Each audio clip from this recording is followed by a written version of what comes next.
তুমি চলে যেতে চাইলে তাই তোমাকে যেতে দিলাম, কেননা জোর করে ভালোবাসা পাওয়া যায় না।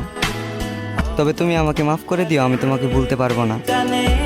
সকালে কি খেয়েছি সেটা দুপুরে ভোলা যায়, তবে চিরচেনা সেই মুখ, মায়াবী কণ্ঠ কিভাবে ভোলা যায় সেটা আমার জানা নাই।